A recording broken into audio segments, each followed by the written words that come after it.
Hello, welcome to Nikon Report, your weekly round of all the latest Nikon news and all other photographic announcements that we found interesting. It's Konstantin here. And this is Becky. There's a new member of staff who's called Tilly as well. She's trying to get into this whole news scene. We've been out of action for about 3 weeks, and I don't really know how to do this thing anymore, Becky. So let's just try to see if we have a muscle memory and discuss the things that we've missed.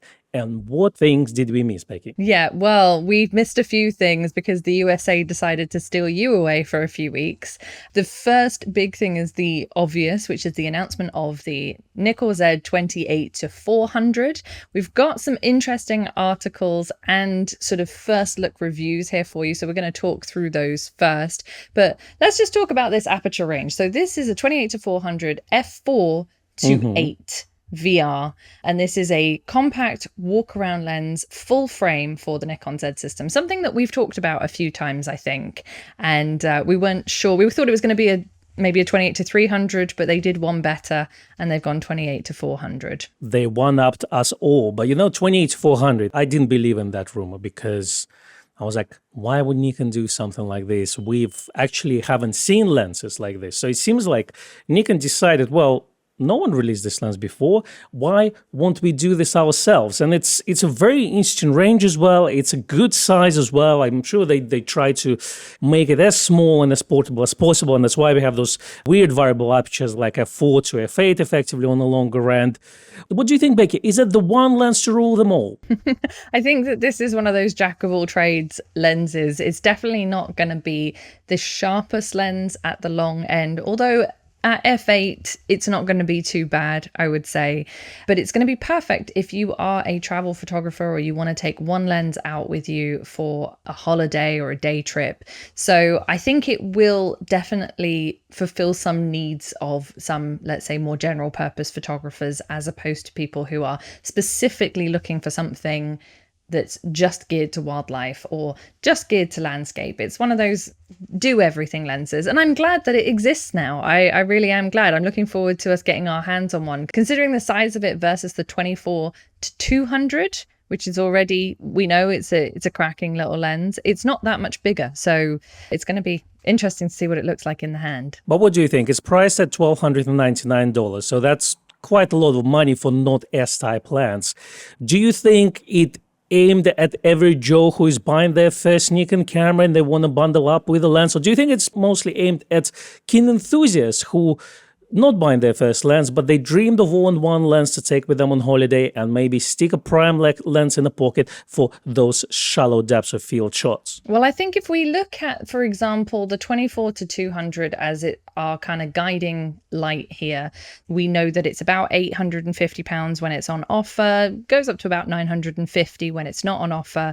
But that's still not a cheap lens for an all-in-one. It's not the £300-400 that we used to get of the 18-200 back in the day. So this is just a small jump up in price in comparison to the range that you're getting. You're getting double the range, essentially, or double the length and the reach, but you're paying about £400-500 more. Yeah, so it's £500 to upgrade. Exactly. So I would say it's for people who are not in the sort of starting out in photography sort of area. But if you're, let's say, a documentary photographer, let's say you're a videographer that does a bit of everything and you need something that has lots and lots of range, or again, if you've got a little bit more money to spend and you're going on holiday and you only want to take one lens with you, then this is probably the one to look at. We've already had, as I said, some first look reviews from the likes of Matt Irwin and Matt Granger. So the fact that they've already had it in their hands and so far seem to be quite happy with it definitely gives me good feelings about this lens. Yeah, as a documentary photographer, I really would like to blend in with 28-400. It's so small and portable that no one will notice me with this lens.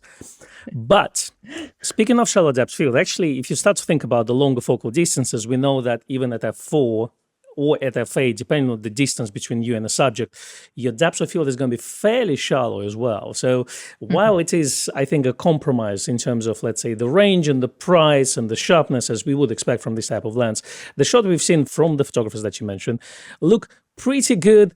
Again, would it be lens for me? Probably not, but that's the thing. My thinking of this is it's a perfect, obviously, travel lens, but it's a travel lens as a tool per se, because 24-200 for me is definitely smaller and lighter, and something that people probably not interested that much in photography, but want to take photographs of their close ones and just the family shots, and then they probably will get 24-200 instead of 28-400. But that seems like a tool aimed at semi-pros. Could be pros as well, but something to have on a reasonable size and reasonable budget. But again, I don't think it's a fully consumer product. Okay, so we kind of, discuss who is it for. But do you think, like, when people would buy this lens, would they consider something like 100-400 as an alternative to this lens, or something like 180-600 from Nikon on a budget? Do you think that's something that people would consider? I know that the most common questions on lenses like this, 28-200, 24-200, 28-300 back in the day, was, does it take teleconverter? And obviously it doesn't take teleconverter, full stop. And there's all sorts of reasons for that.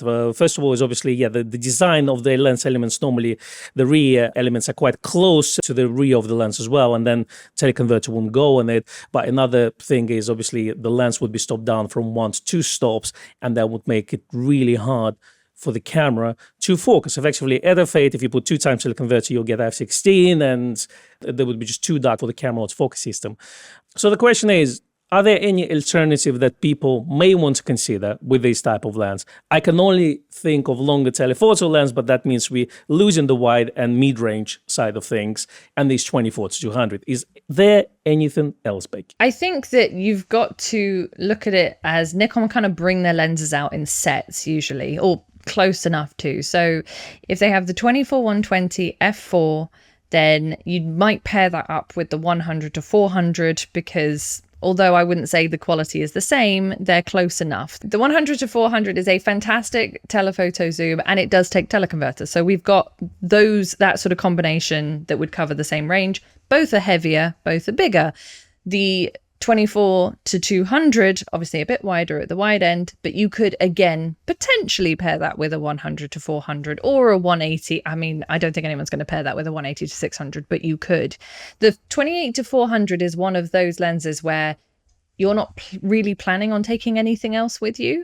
It's about 725 grams. So it's not as light as some of the shorter end lenses, but it's definitely lighter, let's say half the weight almost of a 100-400. So if weight is a limiting factor for you, I know a number of photographers who do struggle with the weight of their equipment and who then have to look at alternative solutions to carrying their equipment, or downsizing, or going micro 4/3 even, because they can't handle the weight of the heavy stuff. This is actually a really, really nice solution to that. So I would say it kind of sits in the middle. It's not the smallest option available, but it is smaller and lighter than some of the much heftier options that are out there. That's right. And no one else did the lens like this before, which is, again, something new from Nikon. Good to see. I think it's a good announcement. It's been a bit unexpected as well. We saw it rumored, but personally, I thought it was a bit of a wild rumor, just because the range is so wild, really, So I think Nikon should really look into Canon lenses and release one of those super cheap 800 mils and 600 mils, or maybe 100-800 zoom or something like this,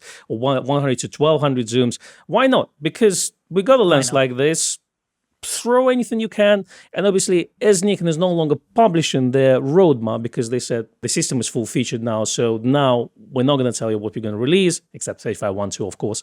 But we're going to see surprises like this. And I'm excited for people who didn't know they needed it, really. Overall, if you want to see any videos on this lens, have a look at Matt Irvin's as well as Mark Granger's videos, as well as Seth video at Adorama's channel, and a size comparison published on Nikon Room's website, so have a look at that as well. And hopefully we'll get this lens soon and we can test it and we can tell you all about this. My 24-200 lens review was quite positive. I didn't expect it to be so good, and it was probably the best 28-200 lens Nikon ever released. So I want to see how the 28-400 will compare with it, optical quality as well as image rendering, etc. So it's one of those things that would be an interesting thing to compare.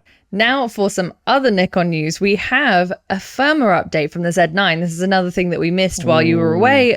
Sorry about that. But anyway, this is version 5.0, and they added some big chunky features.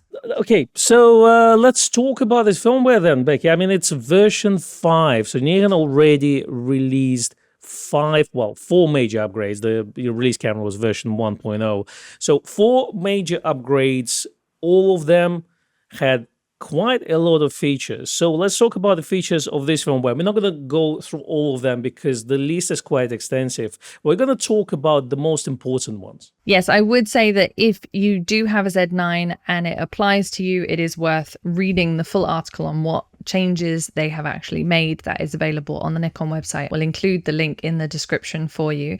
But in the meantime, just kind of highlighting the major points for those who maybe don't have a Z9 or just want an overview. One of the biggest things I would say is the auto capture option. They've actually also added airplane detection to this auto capture option, which is exciting if you're an aviation photographer. Yeah, I mean, auto capture option already existed on Z9, so that's not new, but they modified it and they added features to it, basically. So yeah, a part of airplanes, you can now shoot in DX crop mode, which is quite useful. And overall, they added visual adjustments, so you can actually set it up a little bit easier nowadays, which is really good. They also added reserve function where you can basically set up auto capture and then effectively save the settings. So that way you can basically tell the camera wait for a few hours before taking the shots. And let's say in Rich's video, he says, let's say, for example, you're waiting for sunset or sunrise and you got plenty of times with your hand on your hands to set up the camera. So that reserve function, it is quite useful, I would say.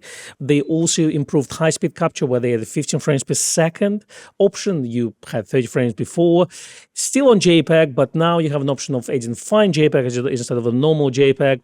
I think one of the major feature that people are asking is actually give us RAW in order to capture, but I guess that's still to come.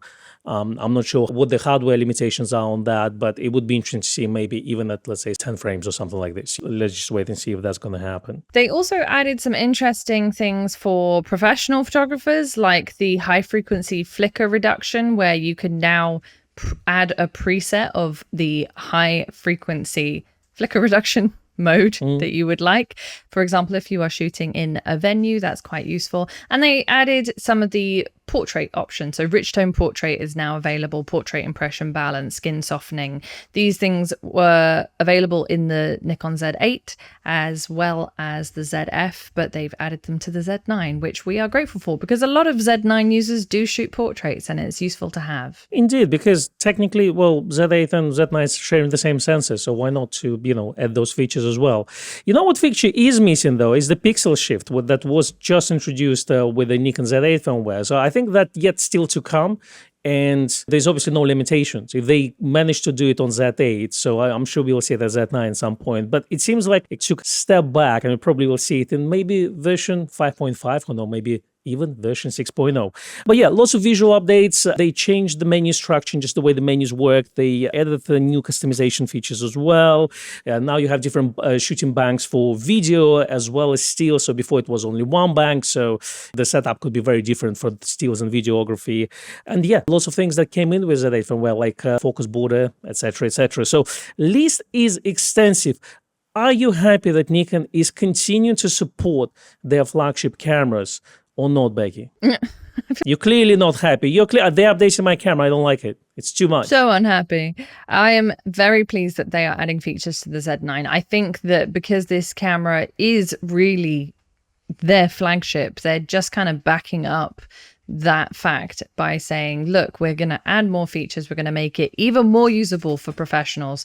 We're not going to hold back. We're not going to necessarily save these features for a future camera release. We're going to give them to you now. And I really appreciate that from Nikon. I think a lot of Z9 users probably do as well. That's true. And I think Nikon is new Fuji now. Remember when they released their first XF mirrorless system cameras, they used to update their firmware on basically several years, and we see huge improvements, let's say, between autofocus speed and all sorts of features. So they kind of stopped doing that now. And I'm not even talking about Canon and Sony users. They were kind of on a regular schedule as everyone else. But Nikon, with the release of Z9, as well as Z8 now, is clearly pushing the envelope. When we see the version 0.5 update, so for Z9, which came out, 2.5 years ago, that's really, really nice to see. And as we spoke before, I think it just builds a foundation for all other cameras that Nikon will release eventually, and Z6 Mark III, or who knows, maybe in Z7 Mark III, but it builds that feature set that then later should go there. And also, it's kind of, I find myself at the point where, when we get such big firmware updates, you now actually need to go through and read all those features and how to use them. You're now buying a camera that's not just taking picture and shooting on, aperture priority, shutter speed priority mode, then you set the frame rate and maybe also focus the way the continuous focusing works, let's say for sports and wildlife photography. Now you got all sorts of niche features that people may want to use or not, but they will need to read about them. And I'm talking about auto capture. It's one of the things where you can set up the way that you only get auto capture when the subject moves, so you can do all sorts of little things like this. And that remember where you have your iPhone and you haven't updated it for a couple of years and you update it and then you don't know how to use your phone because everything looks different, It's kind of this way, but a little bit obviously more technical. And I think people who are now spending a lot of money to buy those cameras, they're very niche. They will need to spend a bit more work. Obviously, you can use it as a normal camera to take regular pictures, but they're so highly customizable. And I'm not talking about menus and buttons, but actually the customizable how camera operates, that a lot of people buying those cameras now potentially need to read the manual. It's one of those things that people didn't think of back in the day. That's right. The instruction manual is definitely a necessity, I would say, at this point, particularly considering how much these cameras can do. I mean, the mind boggles really at the level of intricacy and technical capabilities that the cameras have. So if you are a Z9 owner, if you're planning to own one, or a Z8, or anything really that comes off the line now, it's definitely worth reading the instruction manual. There's only so much you can learn from YouTube videos. However, speaking of YouTube videos, Rishi did publish his first look at the firmware. This is actually from the Nikon Europe official channel. So Rishi's obviously become an official spokesperson now for Nikon Europe, and rightly so, it's about time. But he goes through some of the firmware update in more depth. There are other things which he leaves out, which is entirely fair enough. Otherwise, it would be just probably a 2 or 3 hour long video.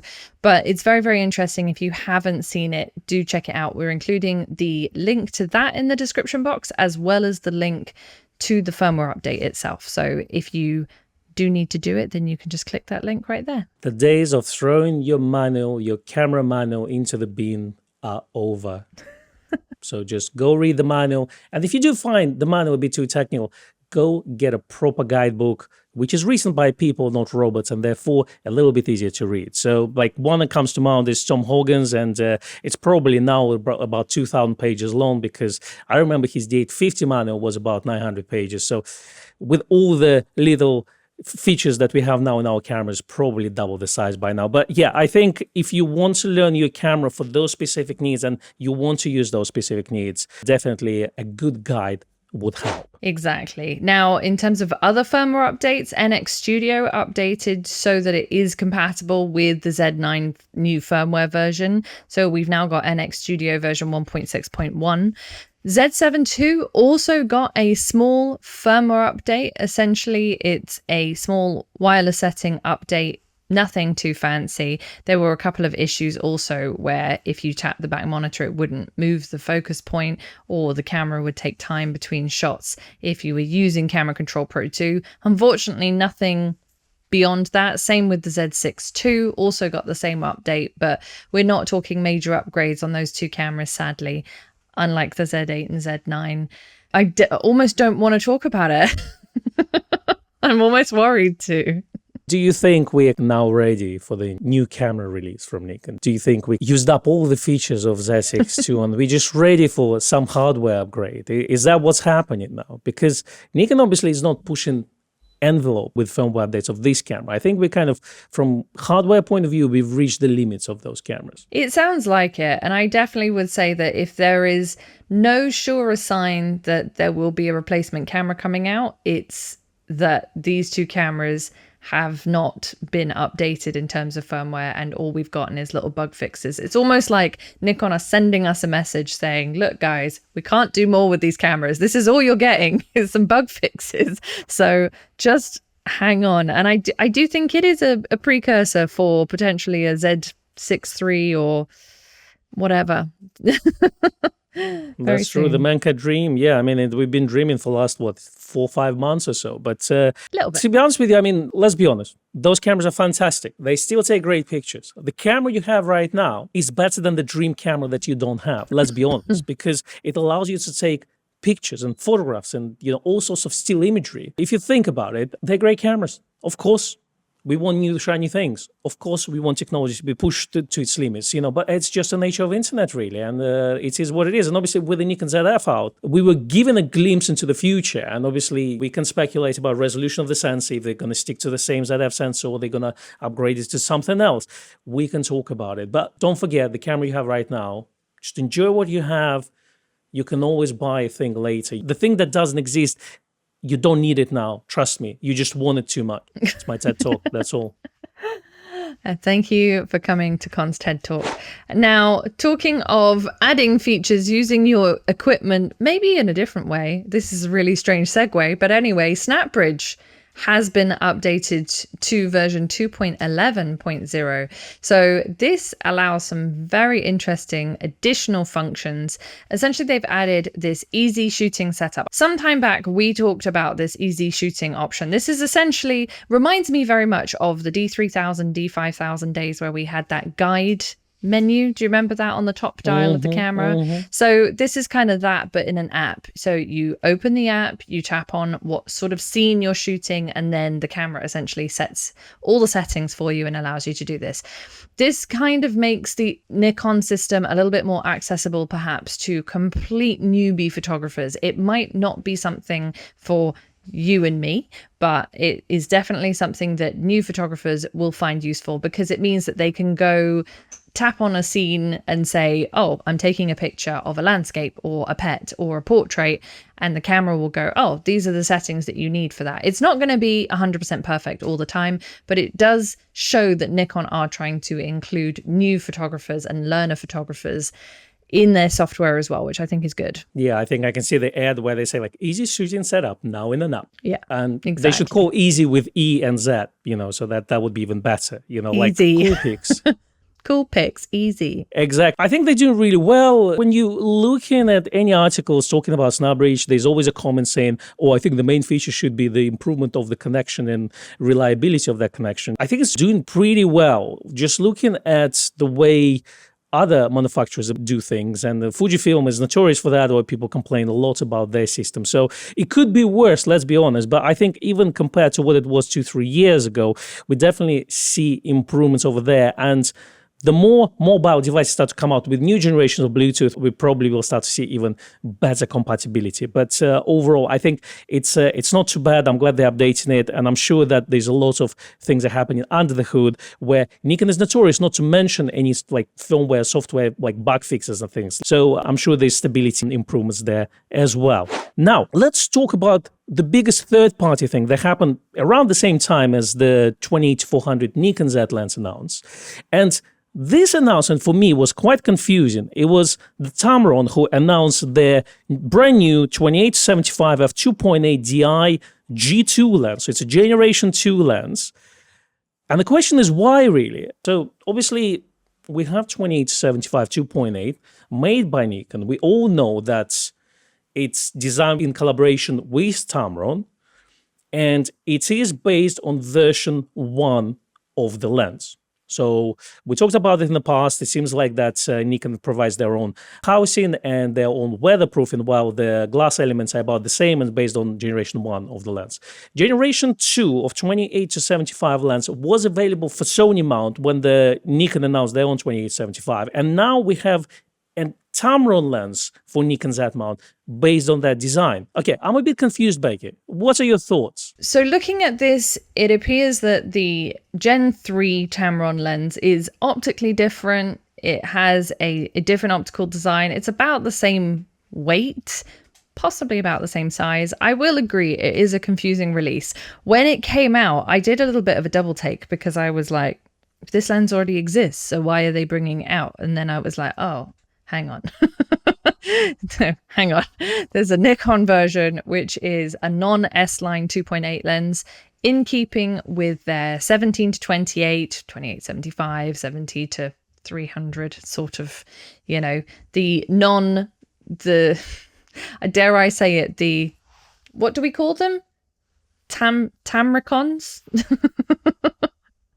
Something like that. The Tamracon lenses, the ones that we know came from original Tamron designs, but then had Nikon casing, Nikon autofocus, everything. It was rebadged in a more extensive sense, let's say. So this is a confusing release. So obviously there is a new optical design with this Gen 2 lens. I'm wondering if that is the real key difference, because I don't see a huge amount of difference otherwise, I will be honest. But I think that we'd have to literally sit them side by side and do bench tests and brick wall tests and optical comparisons to see if there is any real world difference between these two lenses, apart from the fact that one says Tamron and one says Nikon. But you're right, it is a confusing release. It's not necessarily something that if I had pulled out my list of what I predicted was going to happen this year, that was my bingo card would not have been filled. Yeah, I mean, let me explain you why. It's just because we were speculating, obviously nothing has been proven, but we were talking about that Nikon is being smart, allowing third parties to release lenses, but the ones that are different from their lineup, so they don't want to kind of step on each other's toes or overlap in terms of what they do, right? So let's say Tamron releases 7300 lens, Nikon doesn't have it. Then Tamron releases 35-150 lens, Nikon doesn't have anything like this. Sigma releases 3 prime DX lenses, Nikon doesn't have those focal distances in there. You see what I mean? Even, let's say, Voigtlander releases the lenses that are very different from Nikon lineup. Now we have a lens that is basically the same lens. It's not the same lens as Gen 2, but it does literally the same thing and covers the same niche as Nikon lens based on Tamron design does. Why would Tamron do this? I mean, we obviously know that there's no official agreements with the companies that we've seen, but that's kind of what we saw in the past. They're releasing the items that kind of complement the system but don't compete directly with each other. And now we have this. That's where my concern and my confusion is really more than anything else. I feel like maybe someone looked at the agreement that was made between Tamron and Nikon and said, oh, well, they haven't said we can't do it. So why not? But I too don't understand fully the reasoning behind it. I'll be interested to see ultimately what the optical difference is, if we can see an optical difference between the two, because as you say, it's an odd choice. It seems strange that they would choose to bring out a lens which is otherwise already covered by Nikon's own brand. That feels a little bit like the old days in DSLR terms. We always had very similar focal lengths covered by third-party brands. It's just something that we haven't yet seen in the Z range, and we're starting to see now. So I think that's why we're taken by surprise by it.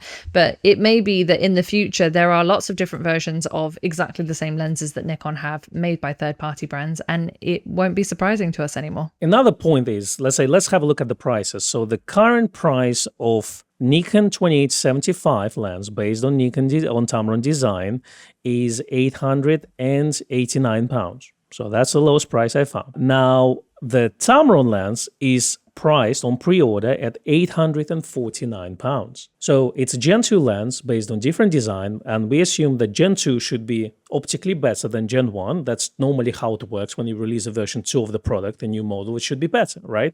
But it's also cheaper. Why is that? That's again where it kind of adds to my confusion, if you see what I mean. I'm not 100% sure, because it doesn't benefit Nikon in any way. It may potentially reduce sales of the Nikon version of that lens. Potentially. I do think that there are always going to be people that will buy Nikon over Tamron, even if, or over another third-party brand, just because it has the Nikon name on it. I am in agreement with you. I think it's an odd choice, and also the price is even more confusing, shall we say.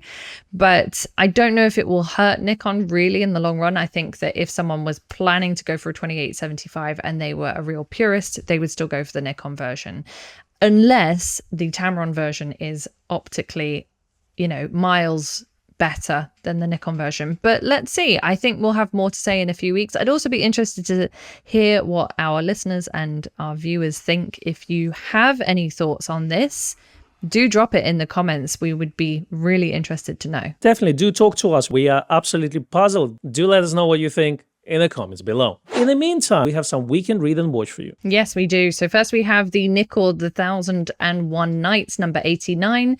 This is on the fast portrait lens that the photographers longed for, the 85 1.4 AIS. Beautiful lens. So do read that. And then we also had Nikon at the photography show. They were there, we weren't, but you can watch that little segment interview with them on YouTube. Yes, there's a whole little thing called YouTube, and Nikon was a photography show, and they filmed this on the camera. I think once they render with the VHS, you can probably will be able to see it. I don't know what I'm talking about, but that's a wrap. Thanks for joining us this week. A bit rusty, but we made it to the end. That's right. Thank you very much for watching. Please give us a like and a subscribe if you're on YouTube. If you're listening on a podcast platform, give us a follow, rating, review. Tell all your friends and family that we're back and back with a bang. Back with a bang. You know, I was driving a lot while I was in the United States, kind of an average 3 to 4 hours a day. Yeah. And you know what I listened to while I was driving? Well, not Nikon Report, I can tell you that. But if you are driving and I can't really listen to my own voice, but you can listen to my and Becky's voice on the radio called podcast platforms like Apple Podcasts, Amazon Music, and Spotify Unlimited of the world. You can also find us on social medias. You can. We are on Instagram. We occasionally post photographs of things that we have done for YouTube. So worth following us. I'm at Rebecca_Janese. The shop is at Nikon at Grays. And I'm at Konstantin Kochkin. We will see you, hopefully, next week. Bye-bye. Bye. If we survive.